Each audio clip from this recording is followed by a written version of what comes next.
ചീരയൊക്കെ പിടിച്ചിരുന്ന ഒരാൾ പോസ് ചെയ്യുന്ന കണ്ടോ? എൻ്റെ സ്വന്തം കൈ കൊണ്ട് ഞാൻ തന്നെ നട്ട് നനച്ച് വളർത്തി പറിച്ചെടുത്ത ചീരയാണ് ഇട്ടത്. അപ്പോൾ ഇതിൻ്റെ കൂട്ടത്തിൽ നമ്മൾ ദേ ഈ ചീര കൂടി ചേർത്തിട്ടുണ്ടേ. ഇതിന് നമ്മൾ കാന്താരി ചീര എന്നൊക്കെ പറയും. ഇതിൻ്റെ ഇല കഴിക്കുമോ എന്നറിയില്ല. കുഞ്ഞിനുമുത്തിന് കഴിച്ചിട്ടുണ്ടെങ്കിൽ കഴിക്കാൻ പറ്റില്ല കേട്ടോ. അപ്പോൾ കുഞ്ഞിനുടെ വയറിന് നല്ലതാണല്ലോ എന്ന് വിചാരിച്ചിട്ടാണ് ഇതെല്ലാം കൂടി ഇന്ന് പറിച്ച് തോരനൊക്കെ വെക്കുന്നതേ.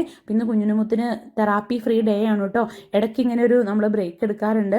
അപ്പം ഇന്ന് ഫ്രീ ആയിട്ട് ഇരിക്കുകയാണ്. ഇവിടെ രണ്ടുപേരും കൂടെ നേരത്തെ കുളിയൊക്കെ കഴിഞ്ഞ് സുന്ദരനും സുന്ദരിമാരും ഒക്കെ സുന്ദരന് സുന്ദരിയായിട്ട് ഇവിടെ നിൽപ്പുണ്ട് കേട്ടോ. അപ്പോൾ അൻവിക്കുട്ടിക്കാണ് ഇടയ്ക്കൊരു സമയം റിമോട്ടൊക്കെ എടുത്തൊരു പണിയിലൊക്കെ ഉണ്ട് കേട്ടോ. അപ്പോൾ അത് കുഞ്ഞുണ്ണിക്ക് അത്ര പിടിക്കുകയല്ല. അതിന് വേണ്ടിയിട്ട് മുഖം വീർപ്പിച്ച് നിൽക്കുന്നതാണ് ഈ കാണുന്നത്. അൻവിക്കുട്ടി ഇടയ്ക്ക് റിമോട്ടിൽ കാത്തു എന്നൊക്കെ പറഞ്ഞൊരു വോയിസ് കൊടുക്കലൊക്കെ ഉണ്ട് കേട്ടോ. പിന്നെ നമ്മുടെ ഇവിടെ അമ്പലത്തിൽ ഉത്സവമാണ്. അതുകൊണ്ട് ഞാനൊരു ചുരിദാർ ഓൺലൈനിൽ വാങ്ങിച്ചിട്ടുണ്ടായിരുന്നു കേട്ടോ. അപ്പോൾ നിങ്ങൾക്കത് ഇഷ്ടമാവുകയാണെങ്കിൽ നിങ്ങളും ആ ലിങ്കിൽ ക്ലിക്ക് ചെയ്ത് കയറുകയാണെങ്കിൽ വാങ്ങിക്കാൻ പറ്റുമേ. ഞാനിത് റിട്ടേൺ വിട്ടു. കാരണം എന്ന് വെച്ച് കഴിഞ്ഞാൽ അതിൻ്റെ ഫ്രണ്ടിലെ ഡിസൈനേ കുറച്ച് വലുതുപോലെ തോന്നിയേ. എന്നെപ്പോലുള്ള അമ്മമാർക്കാണ് കേട്ടോ ഈ ഓൺലൈനും കൊണ്ട് ഒരു പ്രയോജനം. കാരണം കടയിൽ പോയി നമുക്ക് കുഞ്ഞിന് മുത്തിനെ പോലെയുള്ള മക്കളെയൊക്കെ പിടിച്ചിട്ട് പോയി വാങ്ങിക്കാൻ പറ്റത്തില്ലല്ലോ. അപ്പോൾ അതേ ഇത് നല്ല ഭംഗിയാണ് കളറ് കാണാനേ. പക്ഷെ കുറച്ച് പ്രായമായതുകൊണ്ടാണെന്ന് അറിയില്ല ഇങ്ങനെയുള്ള ഡിസൈനൊക്കെ ഇപ്പോൾ എനിക്ക് ഇഷ്ടമല്ല കേട്ടോ.